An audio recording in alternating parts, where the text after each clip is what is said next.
దేవునికి మహిమ కలుగును గాక. హల్లెలూయా, హల్లెలూయా. దేవుని యొక్క వాక్యాన్ని చదువుకుందాం. మత్తయి సువార్త 7వ అధ్యాయం. మత్తయి సువార్త 7వ అధ్యాయం 24 నుంచి 27 వచనాలు చదువుకుందాం.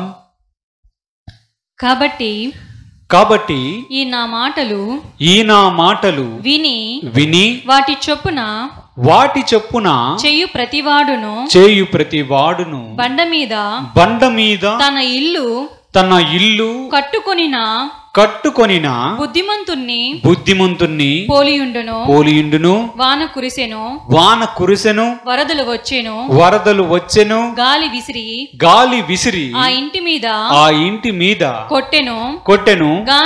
గాని దాని పునాది బండ మీద వేయబడిన గనుక అది పడలేదు. మరియు ఈ నా మాటలు విని వాటి చొప్పున చెయ్యని ప్రతివాడు ఇసుక మీద తన ఇల్లు కట్టుకొనిన బుద్ధిహీనుని పోలియుండును. వాన కురిసెను, వరదలు వచ్చెను, గాలి విసిరి ఆ ఇంటి మీద కొట్టెను. అప్పుడది కూలబడెను. దాని పాటు గొప్పదని చెప్పాను. దేవుడు తన పరిశుద్ధ వాక్యం దీవించుగాక. ప్రార్థన చేద్దాం. హల్లెలూయా. ప్రభువా స్తోత్రమయ్యా, మీ పాదములకు వందనాలు. మహోన్నతుడా, సర్వోన్నతుడా, మీ పాదములకు వందనాలయ్యా. వాక్యమయ్యున్న దేవా, మీరు మాతో మాట్లాడండి ప్రభువా. మమ్మల్ని సరిచేయండి. నీ వాక్య సత్యం, నీ వాక్య సారాంశము మా హృదయం అనే పలక మీద వ్రాయమని యేసుక్రీస్తు పరిశుద్ధ నామమున అడిగి వేడుకొంచున్నాము తండ్రి. ఆమేన్. హల్లెలూయా, హల్లెలూయా. మత్తయి సువార్త 7వ అధ్యాయంలో యేసు ప్రభు మాట్లాడుతూ ఉన్నాడు. ప్రభువా అని నన్ను పిలుచుట ఎందుకు? నేను చెప్పినటువంటి మాటలు చేయక నన్ను ప్రభువా అని మీరు ఎందుకు పిలుస్తున్నారు? నేను చెప్పే మాటలు మీరు చెయ్యాలి, దాని ప్రకారం జీవించాలి. అప్పుడే మీరు క్రైస్తవుడు, అప్పుడే మీరు క్రైస్తవురాలు అవుతారు. ఇవన్నీ చేయకుండా ప్రభువా అని నన్ను ఎందుకు పిలుస్తున్నారు? నేను చెప్పిన మాటలు విని దాని ప్రకారం చేసేవాడు ఒక బండ మీద, ఒక స్థిరమైనటువంటి నేల మీద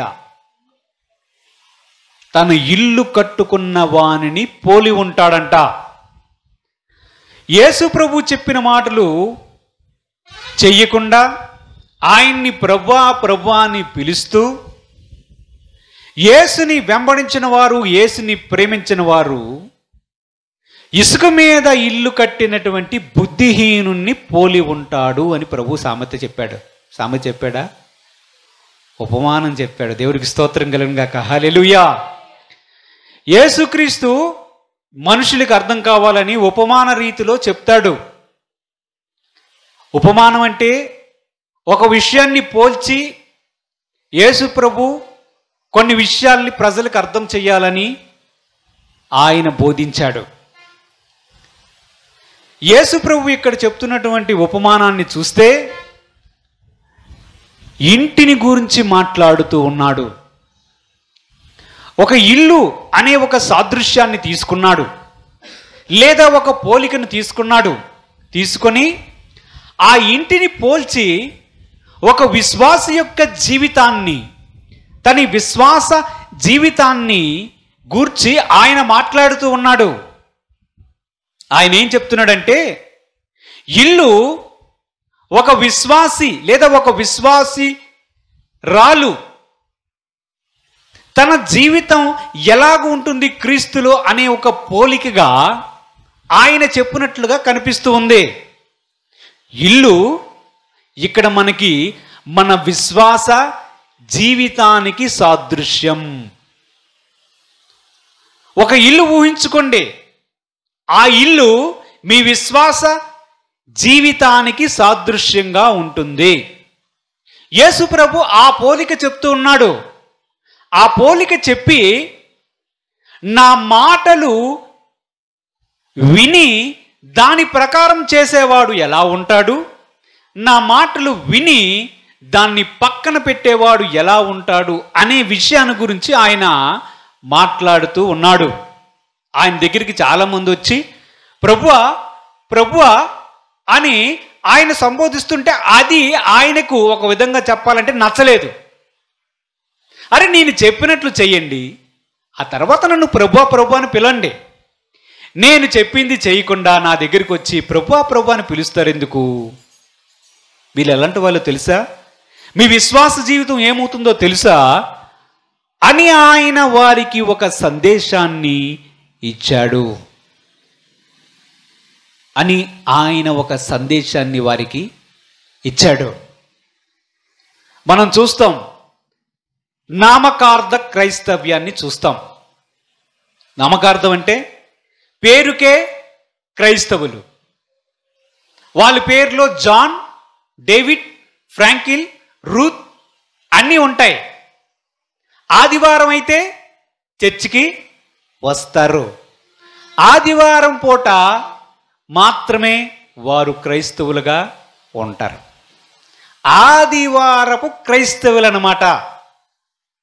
ఈ ఆదివారం కూడా ఒక 2 గంటలో లేదా ఒక 3 గంటలో దేవుని సన్నిధిలో కూర్చోవాలంటే చాలా ఇబ్బంది పడిపోతారు. వీరు దేవుణ్ణి మనస్ఫూర్తిగా ప్రేమించేవారు కాదు. వీరు దేవుణ్ణి నిజముగా వెంబడించేవారు కాదు. కేవలం పేరు మాత్రమే జాన్, డేవిడ్, ఫ్రాంక్లిన్, యాకోబ్, యాసూబ్, రూత్, అది ఇది అన్నీ ఉంటాయి.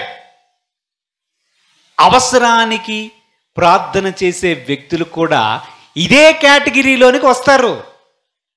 అవసరమైనప్పుడు, బాధ కలిగినప్పుడు యేసు ప్రభు దగ్గరికి వచ్చి ప్రభువా అని ఆయన పాదాల దగ్గరికి వెళ్ళి, యేసు ప్రభు నా ఎందుకు కనికరించు, పాస్టర్ గారు నా కోసం కొంచెం ప్రార్థన చెయ్యరా, మాకు ఈ సమస్య ఉన్నది, నా భార్యకి ఈ సమస్య ఉన్నది, నా కూతురికి ఈ సమస్య ఉంది, నా కొడుకుకి ఈ సమస్య ఉంది, నా తండ్రికి ఈ సమస్య ఉందని మాట్లాడుతారు.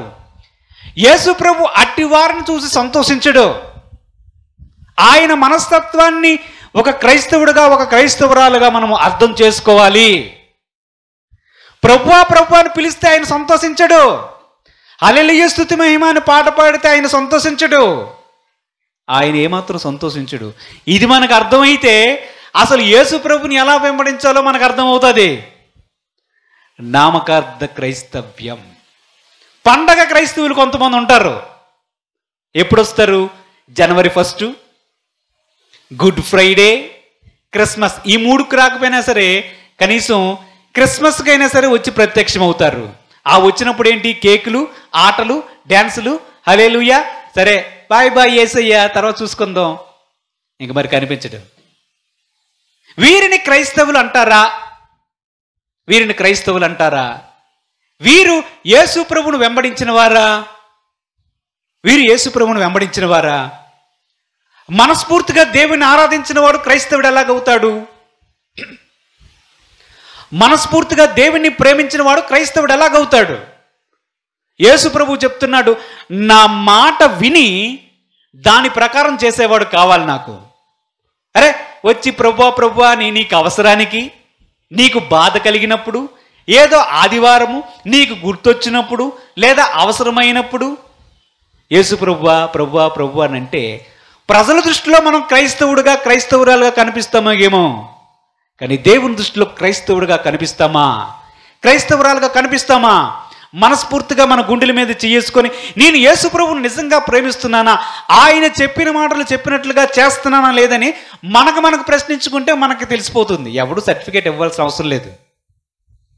మనస్ఫూర్తిగా ప్రభువా, ఒక్క నిమిషం ప్రార్థన చేసినా సరే, ప్రభువా ఇదిగో నేను మనస్ఫూర్తిగా చేశాను నీ కోసం, ఇదిగో నీ సన్నిధికి వచ్చాను, నీతో సహవాసం చేస్తున్నానని గుండె మీద చెయ్యి వేసి ఏ వ్యక్తిగా ఆ వ్యక్తి నేను యేసును ప్రేమిస్తున్నానని చెప్పగలిగితే నిజంగా వాడు ధన్యుడు, ధన్యురాలు.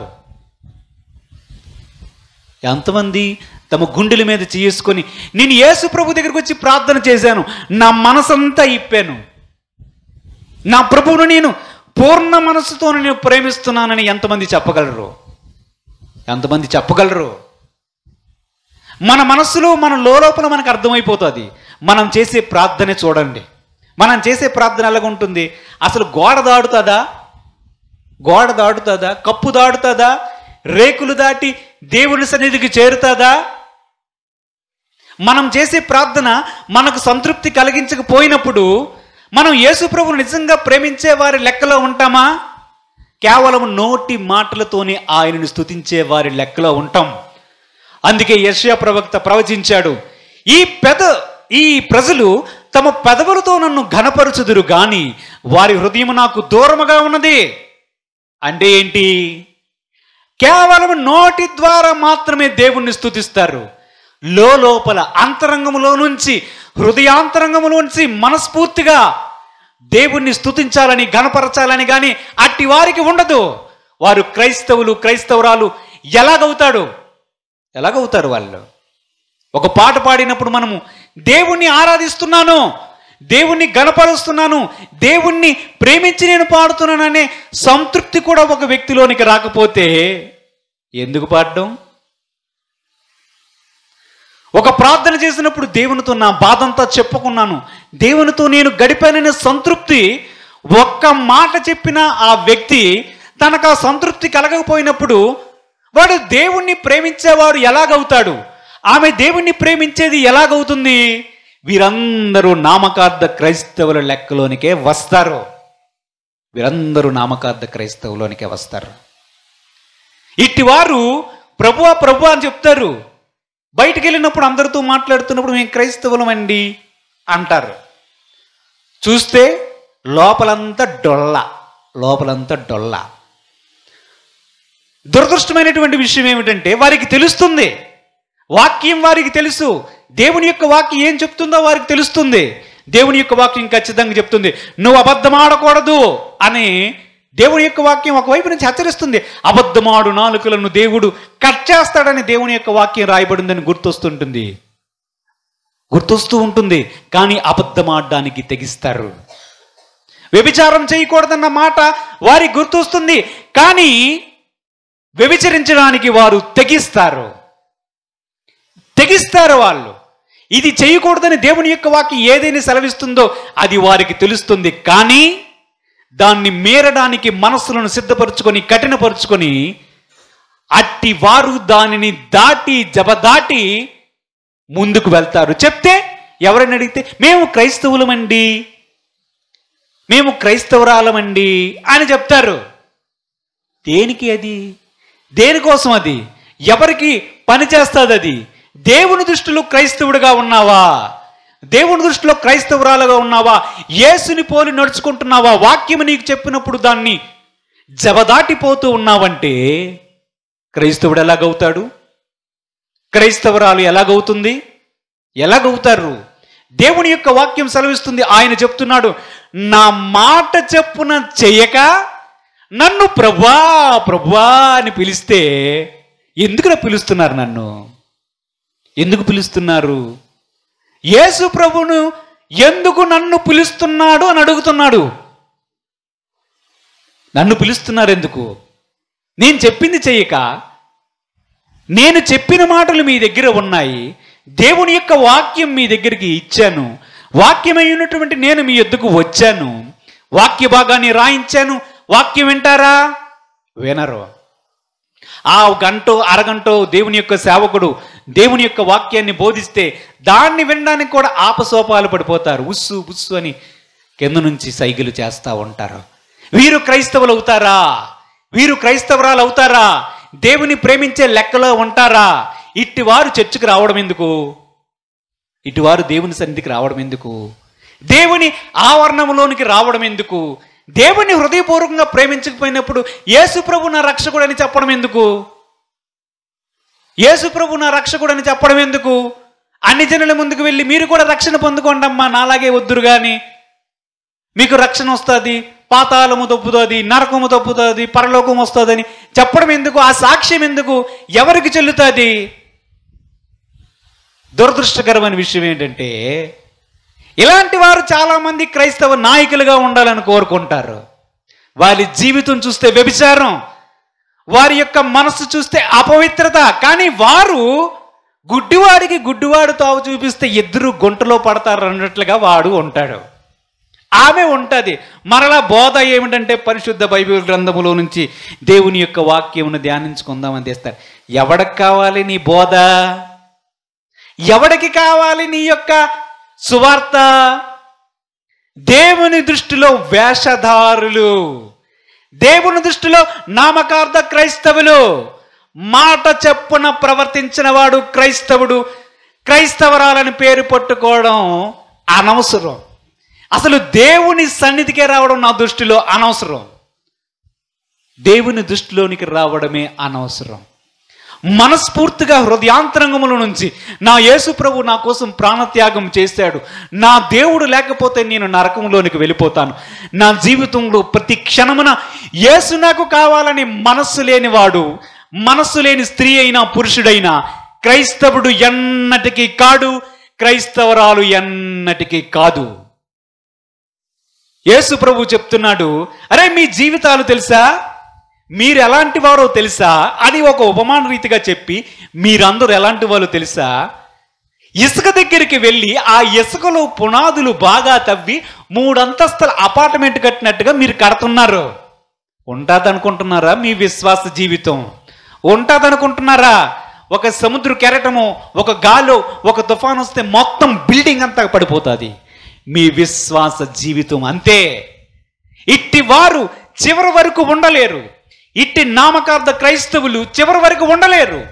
అట్టి వారు దేవుని సంపూర్తిగా ప్రేమించిన వారు క్రైస్తవులను పేరు పెట్టుకోవడమే వ్యర్థం. అయితే మనస్ఫూర్తిగా దేవుని ప్రేమించేవారు ధన్యులు. మనస్ఫూర్తిగా దేవుని ప్రేమించే మనస్సు లోపల సిద్ధపరుచుకోవాలి. అసలు యేసు ప్రభు దగ్గరికి వచ్చి రక్షణ పొందింది ఎందుకు?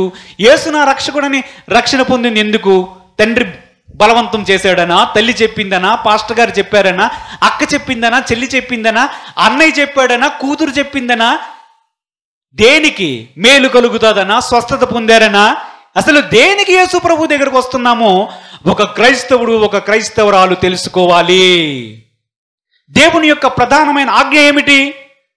నీ పూర్ణ హృదయముతో, నీ పూర్ణ బలముతో, నీ పూర్ణ శక్తితో, వివేకముతో, అన్ని విధాలా నీ సాయి శక్తులా అందరికంటే ఎక్కువగా నీ దేవుడైన ప్రభువును ప్రేమించాలి. అప్పుడే నువ్వు క్రైస్తవురాలివి, అప్పుడే నీవు క్రైస్తవుడివి. అవన్నీ చేయకుండా చేసినవన్నీ వాక్య విరోధము. వాక్యాన్ని వినడానికి ఇష్టం ఉండదు, దేవుని సన్నిధిలో కూర్చోవడానికి ఇష్టం ఉండదు, ప్రార్థన చేయడానికి ఇష్టం ఉండదు, దేవుణ్ణి ప్రేమించడానికి ఇష్టం ఉండదు, దేవుని కార్యాల మీద ఇష్టం ఉండదు. వాడు క్రైస్తవుడు ఎలాగవుతాడు? ఆమె క్రైస్తవరాలు ఎలాగవుతుంది? గుండె మీద చెయ్యేసుకుని ఆలోచించండి. మనస్ఫూర్తిగా నేను దేవుణ్ణి ప్రేమిస్తున్నానా? నేను యేసు చెప్పిన మాటలను తూచా తప్పకుండా పాటించడానికి నేను సాయశక్తిలా ప్రయత్నిస్తున్నానా అనేది తెలుసుకోవాలి. యేసు ప్రభుతో వ్యక్తిగత సంబంధం కలిగి ఉండాలి. అప్పుడే వారు దేవుని యొక్క వాక్యానుసారముగా వారు తమ ఇల్లు కట్టుకుంటారు, వారి విశ్వాస జీవితాన్ని నిలబెట్టుకోగలుగుతారు. దేవుడు చెప్తున్నాడు, గాలి వచ్చింది, వాన వచ్చింది, ఆ ఇంటి మీద కొట్టింది, కొడితే ఇసుకలో కట్టిన ఇల్లు కూలిపోతుంది. ఆ విశ్వాసి చివరి వరకు విశ్వాసిగా ఉండలేడు. అతని యొక్క విశ్వాస జీవితం ఏ మధ్యలోనో పగిలిపోతుంది, పాడైపోతుంది. దేవుణ్ణి విడిచిపెట్టే భ్రష్టుడిగా, భ్రష్టురాలకు కూడా తయారయ్యే అవకాశం ఉంది. అందుకే మన పునాది ఏమిటో చూసుకోవాలి, మనము దేని మీద కడుతున్నామో చూసుకోవాలి. నామకార్థ క్రైస్తవ్యం యేసును ఏదో వెళ్ళాలి గనక వెళ్ళడం, చదవాలి గనక చదవడం, తీసుకోకపోతే ఏదో అవుతుంది కనుక తీసుకోవడం, యేసు దగ్గరికి స్తుతించకపోతే ఏదో అవుతుంది కనుక స్తుతించడం, ఒక్క మాట అయినా యేసు ప్రభువుకి చెప్పకపోతే ఏదో పాపం అవుతుందని కనుక చెయ్యడం, ఇదంతా కూడా యేసు ప్రభు యొక్క మాట తెలిసి దానిని చేయనివారు. వీరు ఇసుకలో ఇల్లు కట్టుకున్న వారితో సమానం. వారి విశ్వాస జీవితం గాలి వచ్చి వరద వస్తే ఆ ఇల్లు ఎలాగో కూలిపోతుందో, వారికి శ్రమ కలిగితే, బాధ కలిగితే, ఒకవేళ సాతాను జల్లిడి పట్టునట్లు జల్లిస్తే యేసు వద్దని వెళ్ళిపోతారు. వారి విశ్వాస జీవితం కూలిపోతుంది. యేసు ప్రభు చెప్తున్నాడు, అలాగూ ఉండకూడదు. మీరు దేని మీద కట్టుచున్నారో జాగ్రత్తగా చూసుకోండి.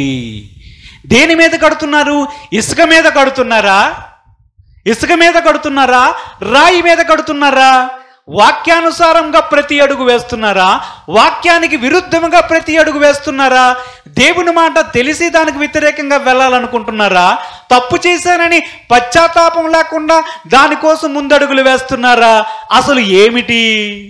అసలు యేసుప్రభు కోరుకున్నది ఏమిటి? యేసుప్రభు ఏం కోరుకుంటాడు మన వద్ద నుంచి? బంగారమా? డబ్బులా? ఆస్త? అంతస్తా? ఏం కోరుకుంటాడు యేసుప్రభు? మొట్టమొదటిగా హృదయాన్ని కోరుకుంటాడు. నా కుమారుడా నీ హృదయాన్ని ఇవ్వు, నా కుమార్తె నీ హృదయాన్ని నాకు ఇవ్వు అని యేసుప్రభు అన్నాడు. మొట్టమొదట హృదయాన్ని కోరుకుంటాడు. ఆ హృదయంలో వచ్చి నివసించాలని కోరుకుంటాడు. ఆ హృదయంలో యేసు లేకపోతే, వారు నామకార్థ భక్తిలోనికి వెళ్ళిపోతే, దేవుని వాక్యానికి విరుద్ధంగా వెళ్ళిపోతే, దేవుని మాటనే పక్కన పెడితే, దేవుడి మాట చెప్పాడని వారికి తెలిసినా సరే దాన్ని పక్కన పెట్టేవారు క్రైస్తవులు ఎలాగవుతారు? వారు అసలు యేసు ప్రభువా ప్రభువా ప్రభు అని పిలవడం ఎందుకు? పిలవడం ఎందుకు? క్రైస్తవుడు లేదా నేను క్రైస్తవురాలనని స్నేహితులకు చెప్పడం ఎందుకు? చెప్పడం ఎందుకు? మనము దేని మీద కడుచున్నామో చూసుకోవాలి. వాక్యానుసారమైనటువంటి జీవితం మనకు ఉండాలి. వాక్యం ఏం చెప్తుంది, దాని ప్రకారం నేను చేస్తున్నానా లేదా? వాక్యం చదవాలి కదా, ముందు చదవాలి. చదువు రాకపోతే వాక్యాన్ని వినాలి. పాస్టర్ గారు చెప్పే వాక్యం గురించి చెప్పడం లేదు, బైబిల్లోని మాటలు ఫోన్ ద్వారా కూడా వినొచ్చు. దాని మీద ఒకడు నిర్మించుకుంటే తన విశ్వాస జీవితం చివరి వరకు కొనసాగుతుంది. ఇంకా దేని మీద దేవుని యొక్క వాక్యం చెప్తుందో చూద్దాం. చూడండి, యూదా గ్రంథం 1వ అధ్యాయం, యూదా గ్రంథం 1వ అధ్యాయం 20వ వచనం చూద్దాం. ప్రియులారా మీరు విశ్వసించు అతి పరిశుద్ధమైన దాని మీద మిమ్మును మీరు కట్టుకొనుచు పరిశుద్ధాత్మలో ప్రార్థన చేయుచు నిత్య జీవార్థమైన మన ప్రభువగు యేసుక్రీస్తు కనికరము కొరకు కనిపెట్టుచు దేవుని ప్రేమలో నిలుచున్నట్లు కాచుకొని ఉండుడి. దేవునికి స్తోత్రం కలుగును గాక. హల్లెలూయా, హల్లెలూయా. చదవబడిన వాక్యములో దేని మీద కట్టుకోమని దేవుని యొక్క వాక్యం సెలవిస్తుంది? అమూల్యమైనటువంటి మీ విశ్వాసము మీద కట్టుకోవాలి. ఏం కడతారు? విశ్వాస జీవితాన్ని కడతారు. విశ్వాసం మీదే మనము మన విశ్వాస జీవితాన్ని కట్టుకుంటాము. అక్కడ ఏం కనిపించింది? బండ మీద కట్టుకున్నవాడు ధన్యుడు అంటున్నాడు. ఇక్కడేం చెప్తున్నాడు? విశ్వాసం మీద కట్టుకోవాలి అని చెప్తున్నాడు. దేవుని యొక్క మాటలో మనం చూస్తే విశ్వాసము, దేవుని యొక్క వాక్యం రెండు కలిసి ప్రయాణం చేస్తూ ఉంటాయి. వాక్యం వింటూ ఉంటుంటే మనకి విశ్వాసం అనేది అభివృద్ధి కలుగుతూ ఉంటుంది. దేవుని యొక్క వాక్యం ఏమని సెలవిస్తుంది? వినుట వలన విశ్వాసము కలుగును, అది దేవుని యొక్క మాట వలన కలుగుతుంది. విశ్వాస యొక్క జీవితం చెదిరిపోకుండా ఉండాలంటే, వారు అంతం వరకు నమ్మకముగా ఉండగలగాలంటే, వారు తమ ఇంటిని బండ మీద కట్టుకోవాలి. తమ జీవితాలకి వాక్యం ఆధారమై ఉండాలి. ఆ వాక్యాన్ని వింటూ వాక్యానుసారంగా ప్రతి అడుగు వేస్తే అది వారి పాదములకు దీపముగా ఉంటుంది. వారు నడవలసిన మార్గాన్ని వారికి బోధిస్తుంది. వారు ఏం చేయాలో ఏం చేయకూడదు, ఏది సత్యమో ఏది అసత్యమో, ఏది రమ్యమైనదో ఏది ఖ్యాతి గలదో మనకు దేవుని యొక్క వాక్యం మన హృదయాంతరంగంలో నుండి ఉండి పరిశుద్ధాత్మ దేవుడు ప్రతి క్షణమున ప్రతి అడుగున మనకు జ్ఞాపకం చేసి మన అడుగు తొట్టిల్లిపోకుండా మనము పాపము చేయకుండా జాగ్రత్త వహించి ముందుకు వెళ్ళడానికి కారణమవుతుంది.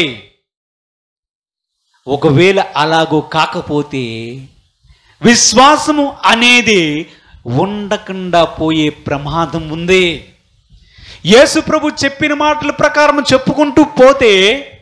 చేసుకుంటూ పోతేనే మనము బండ మీద మన ఇల్లును కట్టిన వారితో సమానంగా ఉంటాం.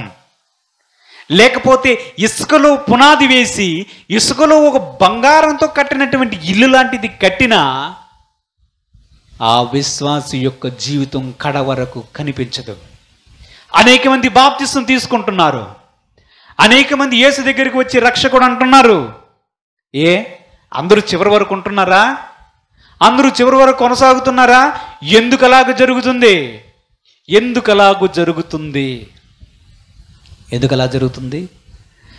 అలాగూ జరుగుతుందంటే వారి పునాదే సరైన పునాది కాదు. వారు ఏర్పరచుకున్నటువంటి పునాదే సరైనది కాదు. వారు బండను కోరుకోకుండా ఇసుక మీద వెళ్ళి కడతారు. ఇసుక మీద వెళ్ళి కడితే ఎన్ని సంవత్సరాలు ఉంటుంది? తండ్రి ప్రోత్సహిస్తాడు, ఎల్లమ్మా చర్చికి. అమ్మ చెబుతుంది, ఎల్లమ్మా చర్చికి. తల్లి బాధపడి, అమ్మ నువ్వు బాప్తిసం తీసుకోమ్మా అంటే తీసుకుంటుంది, అంతే, మరి రాదు. నువ్వు బాప్తిసం తీసుకోరా అంటే తల్లి బలవంతం చేత బాప్తిసం తీసుకుంటాడు, అంతే, మరి రాడాడు. ఆడి కనిపించడు కూడా, వాడి అడ్రస్ కూడా ఉంటుందా? ఉండదు. వీరందరూ ఇసుక మీద తమ ఇల్లును కట్టుకునే వారితో సమానం. కాలక్రమేణా ఒకవేళ యేసును కూడా విడిచి లోకములో కలిసి అసలు యేసే నాకు వద్దని చెప్పిన పరిస్థితులు కూడా ఉంటాయి ఒక బాప్తిసం తీసుకున్నటువంటి వ్యక్తిలో. ఎందుకు ఇలాగా అంటే దేవుని యొక్క మాటలు వారిలో ఉండవు. దేవుని యొక్క ప్రేమ వారిలో బలవంతం చేస్తున్నా సరే దేవుని వీరు ప్రేమించలేరు. నామకార్థంగా అలాగొస్తారు, పండగకు వస్తారు, పుట్టినరోజులకు వస్తారు, ప్రార్థన అంటే లాస్ట్లో వస్తారు, చివరికి వస్తారు. పెద్ద అంబానీలాగా బిల్ గేట్స్ లాగా ఆలోచించుకొని 3 గంటల ప్రార్థన అయితే లాస్ట్ 12 గంటలకు ఆమెను చెప్పి ముందు వచ్చి ఏదో మొక్కుబడి హాజరు చేసుకొని కనిపించకుండా వెళ్ళిపోతారు. ఎవడకు కావాలి? ఆదివారం రావాలి గనక వస్తారా? చెయ్యాలి గనక ప్రార్థన చేస్తారా? రాకపోతే ఏదో అయిపోతుంది, దేవుడు ఏదైనా కొట్టగలడు, నా మీదకి శిక్ష రాగలదు అనుకుని వీరు చేస్తారా? ఇటువారు కడ వరకు నిలబడలేరు. ఇట్టివారితో దేవుడు చెప్తున్నాడు, నన్ను ప్రభువా అని ఎందుకు పిలుస్తారు? నేను చెప్పింది మొదట చెయ్యండి. మొదట నేను చెప్పింది ఏదో వాక్యంలో ఉంది, అది చెయ్యండి ముందు. అది చేసిన తర్వాత నా దగ్గరికి వచ్చి ప్రభువా అని మాట్లాడండి. అరే ముందు మీరు క్రైస్తవులేనా? ముందు క్రైస్తవరాలవేనా? ఇది ముందు పరిశీలించుకోవాలి. హృదయపూర్వకంగా నా ఉద్దేశములో దేవుని ప్రేమించిన వాడు క్రైస్తవుడే కాదు, క్రైస్తవురాలే కాదు. యేసు ప్రభువుని ప్రేమించలేని మనస్సు ఆ మొదటాజ్ఞనే అతిక్రమించినట్టు. అవునా? ఇక్కడ క్రైస్తవురాలుగా అవుతాడు. దేవుణ్ణి ప్రేమించలేని వాడు పరలోకం వెళ్ళి ఎవరిని ప్రేమిస్తాడు? అక్కడ వీడియో గేమ్లు ఆడతాడు, అక్కడికి వెళ్ళి సినిమాలు చూస్తాడా? సినిమాలు చూడడానికి వెళ్తాడా? పరలోక రాజ్యం సినిమాలు ఉంటాయా? సినిమా థియేటర్లు ఉంటాయా? 70mm OTT థియేటర్లు ఉంటాయి. అక్కడ యూట్యూబ్ ఉంటుందా? షార్ట్లు ఉంటాయా? ఏముంటాయి? క్రికెట్ ఉంటుందా? క్రికెట్ గ్రౌండ్ ఉంటుందా? ఎందుకు వెళ్ళాలనుకుంటున్నారు పరలోక రాజ్యం? యేసు ప్రభు దగ్గరికి ఎందుకు వచ్చారు? ఏదో ఒక దేవుడు ఉండాలి కనుక నాకు కూడా పోన్లే యేసు ప్రభు అయితే బెటర్ లాగా ఉంది, ఆయన ఏదో కరుణామయ్యేడయ్యాడు అందుకని చెప్పి వచ్చాను అనుకుంటే అదొక వెర్రితనం, బుద్ధిహీనత. దేవుడు చెప్తున్నాడు, వాడు బుద్ధిహీనుడితో సమానం, బుద్ధిహీనురాలతో సమానం. వారు ఇసుక మీద ఇల్లు కట్టుకొని అంతా బాగుంది దేవుడికి స్తోత్రం అనుకుంటారు.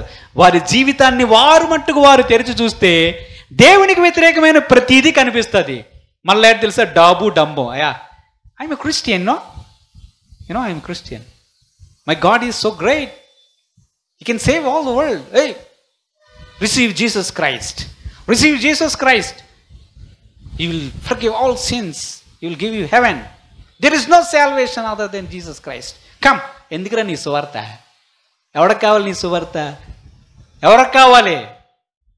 ఎవరికి కావాలి మన సాక్ష్యం? యేసు ప్రభు యొక్క మాట చెప్పున చేయని వాడు క్రైస్తవుడు అవుతాడా? అవుతాడా? దేవుని బిడ్డ అవుతాడా? ఒకవేళ దేవుని బిడ్డ అయితే యేసు ప్రభు ఏం చెప్పాలి? అరే ముందు అది చెయ్యనరా అని ఎందుకంటాడు? ముందు నేను చెప్పిన మాటలు చేసి ఆ తర్వాత వచ్చి ప్రభు అని పిలవండి. నేను చెప్పింది ఏది చెయ్యరు, నేనంటే ఇష్టం ఉండదు, నా యొక్క సన్నిధి మీకు ఇష్టం ఉండదు, నా సన్నిధిలో ఆనందించడం రాదు, నన్ను స్తుతించడం రాదు, నాకు ప్రార్థన చేయడం రాదు, నాతో ఉండడానికి ఇష్టపడరు, ఎందుకు మళ్ళీ నా దగ్గరికి వస్తారు? అవసరానికా? యూజ్ అండ్ త్రో పెన్ ఆయన, use it and throw it. శపాస్, ఓకేయా? ఇదేనా క్రైస్తవుడు? ఇదేనా క్రైస్తవరాలు? దేవుని యొక్క వాక్యం సెలవిస్తుంది, మన మనస్సును ఒక్కసారి ప్రశ్నించుకోవాలి. ఇది ఒక విశ్వాసకే కాదు, దేవుని సేవకుడు కూడా ఉంటుంది. దేవుని సేవకుడు కూడా ఉంటుంది. దేవుని సేవకుడు కూడా ఇదే లెక్కలో చూస్తాడు. చూద్దాం, చూడండి. కొరంథీయులకు రాసినటువంటి మొదటి పత్రిక 3వ అధ్యాయం. కొరంథీయులకు రాసినటువంటి మొదటి పత్రిక 3వ అధ్యాయం 10వ వచనం నుంచి కొన్ని వచనాలు చదువుకుందాం. దేవుడు నాకు అనుగ్రహించిన కృప చొప్పున నేను నేర్పరి అయిన శిల్పకారుని వలె పునాది వేసి తిని మరియొకడు దాని మీద కట్టుచున్నాడు. ప్రతివాడు దాని మీద ఎలాగు కట్టుచున్నాడు జాగ్రత్తగా చూచుకొనవలెను. వేయబడినది తప్ప మరి యొక్క పునాది ఎవడును వేయనేరడు. ఈ పునాది యేసుక్రీస్తే. ఎవడైనను ఈ పునాది మీద బంగారము వెండి వెలగల రాళ్ళు కర్ర గడ్డి కొయ్యకాలు మొదలైన వాటితో కట్టిన ఎడల వాని పని కనబడును. ఆ దినము దానిని తేటపరచును. అది అగ్ని చేత బయలుపరచబడును. చాలు. వాని పని ఎట్టిదో దానిని అగ్నియే పరీక్షించును. దేవుడికి స్తోత్రం కలుగును గాక. హల్లెలూయా. ఇక్కడ మళ్ళా ఇల్లు గురించి మాట్లాడుతున్నాడు దేవుడు. చెప్పాం కదా, ఆయన ఉపమాన రీతిగా మాట్లాడుతున్నాడు. మొదట ఇల్లు ఎలాగ ఉంది? మొదట ఇల్లు విశ్వాస జీవితానికి సాదృశ్యంగా ఉంటే ఇక్కడ ఇంకొక ఇల్లు కనిపిస్తుంది. ఈ ఇల్లు దేవుని సంఘమునకు గుర్తుగా ఉంది. దేనికి? దేవుని సంఘమునకు గుర్తుగా ఉంది. దీనికి కూడా పునాది ఉంది. ఈ పునాది ఏమిటంటే, అపొస్తలుడైనటువంటి పౌలు గారు చెప్తున్నారు, నేను నేర్పరి అయిన శిల్పకారుని వలె పునాది వేశాను అన్నాడు. ఈ పునాది ఏమిటి? సిద్ధాంత పునాది. ఏం చెయ్యాలి, ఏం చెయ్యకూడదు అనే అన్ని విషయాల గురించి దేవుని యొక్క వాక్యములో అపొస్తలుడైనటువంటి పౌలు గారి ద్వారా పరిశుద్ధాత్మ దేవుడు రాయించాడు. బాప్తిస్మం అంటే ఏంటి, మారు మనసు అంటే ఏంటి, రక్షణ అంటే ఏంటి, హస్త నిక్షేపణ అంటే ఏమిటి, అన్ని విషయాల గురించి, అన్నిటి గురించి దేవుని యొక్క వాక్యములో స్పష్టముగా దేవుడు అపొస్తలుడైనటువంటి పౌలు గారి ద్వారా రాయించాడు. అది పునాది. ఆ పునాదుల గురించి ఎవరైనా ప్రాకులాడితే, ఆ పునాది గురించి ఎవరైనా ఒక దైవజనుడు ప్రయత్నము చేస్తే, ఆ పునాదులు పాడైపోతూ ఉంటే ఏ దైవజనుడైనా దాన్ని సరిచేయాలని సిద్ధాంతముగా దాని గురించి పోరాడుతూ ఉంటే అట్టి వారిని అపొస్తలుడు అంటారు. అట్టివారు అపొస్తలుల లెక్క కిందకు వస్తారు. దాని మీద దేవుని యొక్క వాక్యం సెలవిస్తుంది, ఎవరు ఎలాగూ ఇల్లు కడుతున్నారో చూసుకోవాలి అంటున్నాడు. ఎవరితను? సేవకుడు అనేవాడు, సేవకురాలు అనేవాళ్ళు ఆ సిద్ధాంతము మీద లేదా ఆ పునాది మీద ఎలాగూ కడుతున్నారు దేవుని యొక్క సంఘాన్ని అనేది దేవుని సేవకునుగా బాధ్యత కలిగి ఉంటాడు. దాని విషయమై దేవుడు ఒక పరీక్ష చేయబోతున్నాడు. అందరూ కడతాం. దేవుని యొక్క సంఘం కట్టడం అంటే ఇటుకలు రాళ్ళు కాదు, ఇటుకలు రాళ్ళు కాదు. దేవుని యొక్క సంఘాన్ని నిర్మించడం గురించి దేవుడు ప్రస్తావిస్తూ ఉన్నాడు. ఒక సేవకునిగా, ఒక దేవుని సేవకునిగా ఏం చేసావురా నువ్వు? ఏం చేసావు? నా పేరు పెట్టుకున్నావు. మనుషుల దగ్గరికి వెళ్ళినప్పుడు వందనాలు పాస్టర్ గారు, అయ్యా వందనాలు, రండయ్యా, కూర్చోండి అయ్యా, తినండి అయ్యా, ఇదంతా బాగానే ఉంది. నా పేరు పెట్టిబడి, నా సేవకునిగా గుర్తించబడి ప్రజల్లోనికి వెళ్ళి నా తరపున ప్రతినిధిగా నువ్వు పనిచేసావు. వెరీ గుడ్, బాగానే ఉంది. సేవ చేసావు కదా, నువ్వు కూడా చేసావు కదా. రండిరా, అందరూ సైడ్కి రండి. ఎవరి సేవ ఏంటో పరీక్షించు, ఎవరి సేవ ఏంటో పరీక్షించని దేవుడు చెప్తే అన్నిటినీ పరీక్షిస్తాడట. అన్నిటినీ పరీక్షిస్తాడు. అగ్నిలో పరీక్షిస్తాడంట. అగ్నిలో పరీక్షిస్తే ఈ పునాది మీద కట్టబడినటువంటి ఇల్లు చూస్తాడు దేవుడు. ఎవరైనా బంగారముతో కడితే అబ్బా శబాస్, భలా మంచి దాసుడా అని బిరుదొస్తుంది.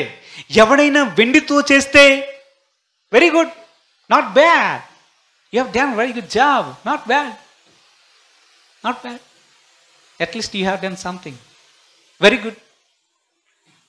ఇంకెవరైనా విలువగల రాళ్ళతో కడితే డన్, శబాస్, కొంతవరకు చేసావంటాడు.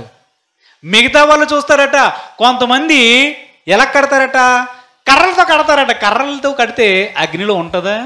బూడిదైపోతుంది. కొయ్యకాలతో కడతారట, ఉంటుందా?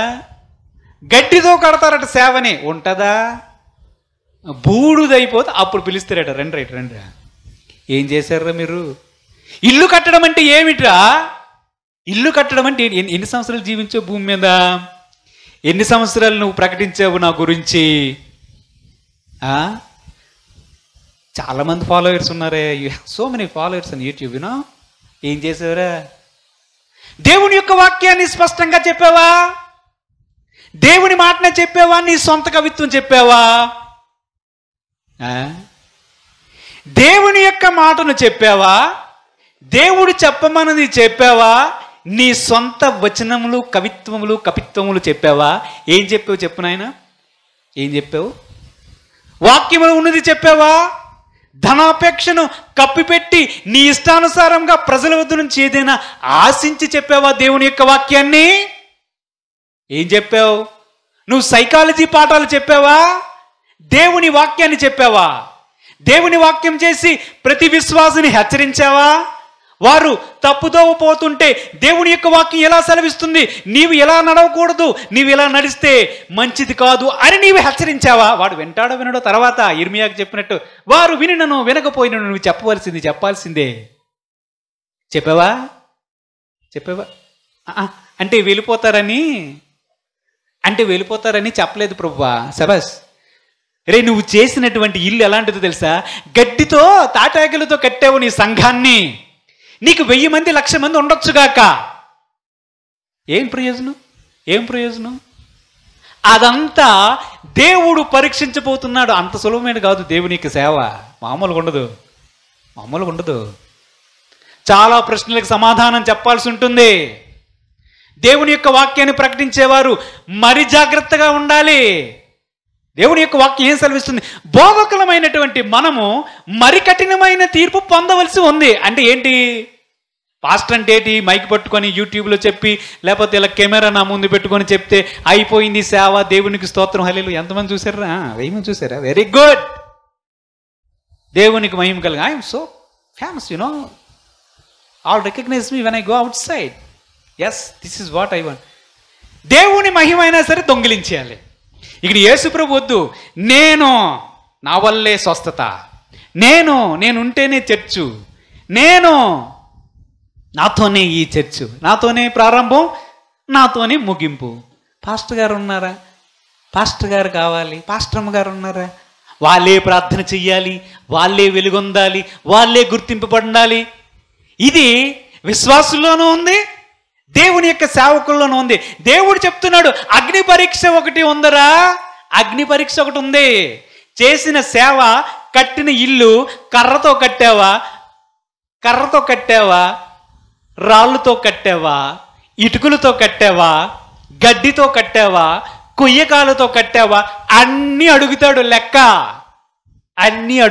లెక్క. మనుషులు కూడా భజన చేయడం గురించి కూడా అడుగుతాడు లెక్క. అన్నిటిని అడుగుతాడు. మనిషిని ఆ మాత్రం ఏదో చిన్న బుర్రతో ఆలోచిస్తే నేనే అని అడిగితే అడగడా? కొయ్యితో చేశారా, కొయ్యితో కట్టావా నాయన సంఘాన్ని?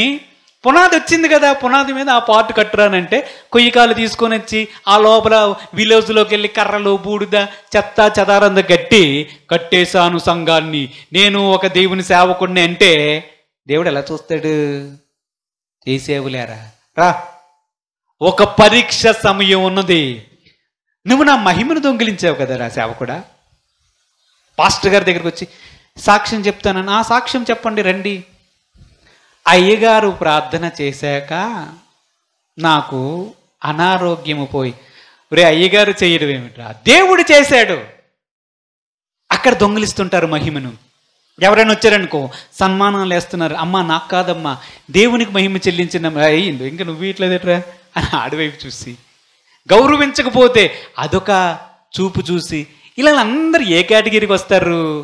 గడ్డితో చేసిన సేవ, గడ్డితో చేసిన సేవ. ఒక సంఘంలో 10,000 మంది ఉన్నారనుకుందాం, ఒక సంఘంలో కేవలం ఒక 50 మందే ఉందనుకున్నారు అనుకుందాం. 50,000 కూడా ఒక తిమోతిలాగా, ఒక అపొస్తలుడైనటువంటి పౌలు గారిలాగా, ప్రాణాన్ని త్యాగం చేసినటువంటి సేవకుల్లాగా, ఒక ఎపఫ్రదిలాగా, ఒక ఒనేసేములాగా ఉంటే ఆ వ్యక్తులు అనేక మందికి ప్రేరణ కలిగించి, ఆ వ్యక్తులు అనేక మంది దగ్గరికి సువార్త ప్రకటించి, అనేక మందిని యేసును ప్రకటిస్తే ఆ సంఘము కట్టినటువంటి దేవుని యొక్క సేవకునికి అత్యంత బహుమానం వస్తుందా? అందరూ వచ్చారు, ఏమై హల్లెలూయా హల్లెలూయా, అందరూ నిలబడండి, అందరూ కూర్చోండి, అందరూ నిలబడండి, ఆమేన్, ఆశీర్వాదం, హల్లెలూయా, వెళ్ళిపోండి అన్నారు అనుకోండి, ఏమవుతుంది? అందరికీ ఉంది కోట, గుర్తుపెట్టుకోండి, అందరికీ ఉంది. విశ్వాసికి ఉంది, దేవుని యొక్క సేవకుని కూడా ఉంది. వాక్యాన్ని ప్రకటించే దేవుని యొక్క సేవకులకి ఇంకా ఉంటుంది. నీకు ఎంతమంది ఇచ్చానురా? 50 మంది ఇచ్చారు. సరే, 100 మందిని చేసావా అని అడుగుతాడా? అడగడు. 50 మందిని నీవు దేవుని యొక్క వాక్యాన్ని స్పష్టంగా చెప్పావా అంటే అది ఏటది? పోనీ 50 మందిలో చివరికి ఎందుకు అంటే కొంతమంది చచ్చిపోయారు ప్రభా, కొంతమంది ఏమో వేరే ఊరు ట్రాన్స్ఫర్ అయిపోయి వెళ్ళిపోయారు ప్రభా, ఉన్నది 20 మంది ప్రభా. 20 మరి వాడి సంగతి ఏంట్రా? ఆ ఊర్లోనే కదా తిరుగుతున్నాడు వీధుల్లో, వాడి సంగతి ఏంటి అంటే వాడు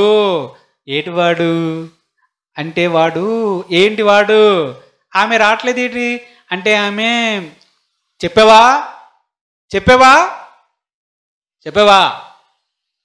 చెప్పలేదు. అలాగా, పక్కరా, నేను ఒకసారి పక్కకు రా. ఈయనకి సిద్ధపరచబడినటువంటి ఆ బంగారమైనటువంటి బహుమతి తీసుకొని రండిరా అంటాడా? మీ పైన నాయకులుగా ఉన్నవారు ప్రతి ఆత్మకు లెక్క చెప్పాలి. ఒకవేళ తప్పిపోతూ ఉన్నాడు అనుకోండి, దేవుని యొక్క వాక్యాన్ని వారికి చెప్తారు. వారు వెళ్ళిపోతే ప్రభువా నేను చెప్పాను కానీ వాడు వెళ్ళిపోయాడు ప్రభువా అని ధైర్యంగా చెప్పగలిగే వ్యక్తులుగా, సేవకులుగా మనం ఉండాలి. అంత సులభమా దేవుని సేవ? అంత ఈజీయా? అంత సులభమా? విశ్వాస జీవితాన్ని, తన ఇల్లును కట్టుకొని దాన్ని సురక్షితంగా చివరి వరకు కాపాడుకోవడం, అంతం వరకు నమ్మకంగా ఉండడం అనేది అంత సులభమైన విషయమా? దేవుని యొక్క సేవ చేశానని చెప్పి పరలోకంలోనికి వెళ్ళిపోయిన తర్వాత పెద్ద కుర్చీ వేసి అక్కడ కూర్చుని పెట్టి, రెండురా దేవదూతలారా వీళ్ళందరికీ దండలేయండిరా అని చెప్తాడా దేవుడు? అందరినీ పరీక్షిస్తాడు. ప్రతి సేవను కూడా పరీక్షించే అగ్ని పరీక్షకు నిలవబడవలసి ఉంటుంది.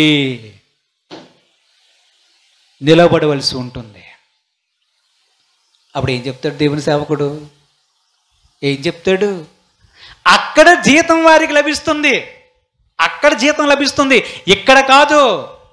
మనుషుల దృష్టిలో కాదు, దేవుని దృష్టిలో ఎలాగో ఉన్నామనేది కావాలి. మనుషుల దృష్టిలో ఒక విశ్వాసి, ఒక విశ్వాసురాలు క్రైస్తవుడుగా క్రైస్తవురాలుగా ఉండొచ్చు, కానీ దేవుడు ఇది నిజంగా క్రైస్తవుడేనా, నన్ను నిజంగా ప్రేమిస్తున్నాడా, ఈమె హృదయంలో నా మీద ప్రేమ ఉందా, నన్ను ప్రార్థన చేస్తున్నప్పుడు కనీసం మనస్ఫూర్తిగా యేసయ్యా అని మనస్ఫూర్తిగా ఒక్క మాటైనా వస్తుందా అని చూస్తాడు.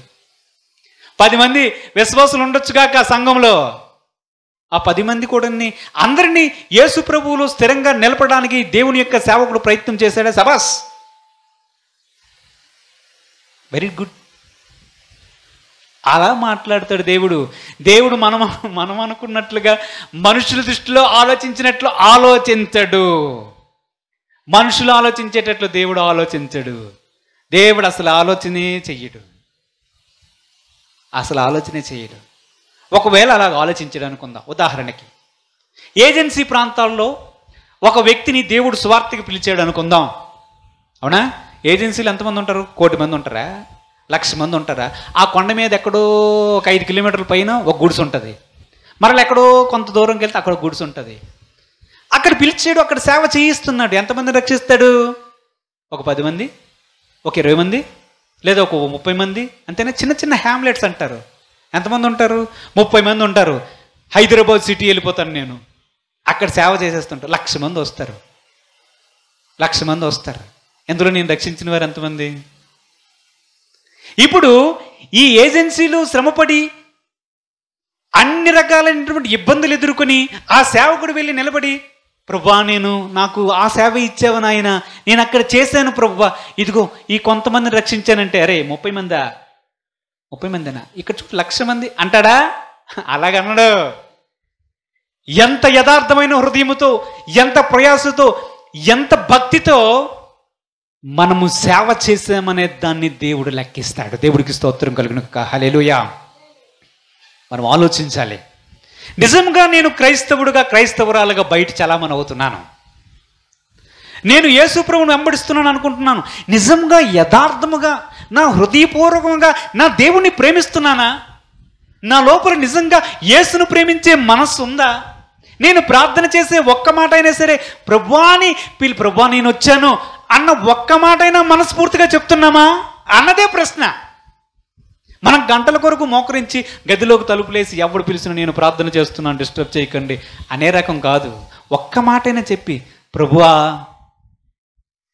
నన్ను జ్ఞాపకం చేసుకో, ప్రభువా ఇదిగో నేను వచ్చాను, ప్రభువా నాకు తోడై ఉండవా, నాకు సహాయం చేయవా అని ఒక్క మాట చెప్తే చాలదా? వినడా?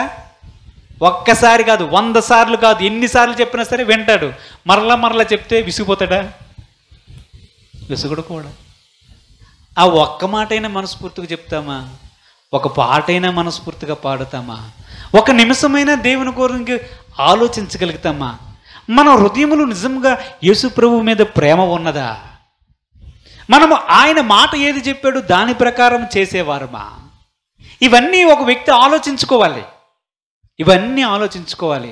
అప్పుడే ఆ విశ్వాసి యొక్క జీవితం గాలి కొట్టినా, వరద వచ్చినా, శ్రమ ఎదురైనా, సాతాను శోధించిన, కష్టమైన పరిస్థితిలోనికి వచ్చినా, వాడు అంత్యకాలపు మహాశ్రమంలో ఉండినా వాని యొక్క విశ్వాసము చెక్కు చెదరదు, అతని ఇల్లు కూలిపోదు, అతన్ని ఎవరూ కదల్చలేరు, అతని యొక్క విశ్వాసాన్ని భంగపరిచేవారు ఎవరు ఉండరు. అతని యొక్క విశ్వాసము దిట్టమైనటువంటి గోడ మీద కొట్టినటువంటి గట్టి మేకులాగా ఉంటుంది. లేకపోతే వాని జీవితం, వాని యొక్క విశ్వాసం ఇసుక మీద పునాదులు తవ్వి, ఆర్కే బీచ్లో పునాదులు లోతుగా 10 అడుగులు తవ్వి గట్టిగా పునాది వేస్తాడు. ఒక కెరటం రాగానే ఈ సముద్రంలో ఆ బిల్డింగ్ పడుతుంది, కొట్టుకొని పోతుంది. విశ్వాసి జీవితం కూడా అంతే అవుతుంది. దేవుని యొక్క సంఘముగా మనము వ్యక్తిగతముగా కూడా ఆలోచించాలి. ఒకటి మనం ఆలోచించుకోవాలి. నిజంగా యేసు ప్రభువుని ప్రేమిస్తున్నాను నేను, మన గుండె మీద చేసుకొని ప్రార్థన చేసుకోవాలి. నిజంగా నేను యేసు ప్రభువుని ప్రేమిస్తున్నానా? యేసు అంటే నాకు ఇష్టమేనా? యేసు దగ్గరికి ఎందుకు వచ్చాను? యేసు నాకు కావాలా? నాకు అవసరం? పరలోక రాజ్యం కావాలా? నేను ఒక పాట పాడితే దేవుని మనస్ఫూర్తిగా పాడతానా? పోనీ ప్రార్థన చేసినప్పుడు ఒక్క మాట అయినా యేసును మనస్ఫూర్తిగా చెప్తానా? అసలు యేసు చెప్పినటువంటి మాటలు ఇవన్నీ నాకు తెలిసినా దాన్ని నేను అతిక్రమించడానికి సిద్ధపడుతున్నానా? నాలో నిజంగా యథార్థమైన హృదయం ఉందా?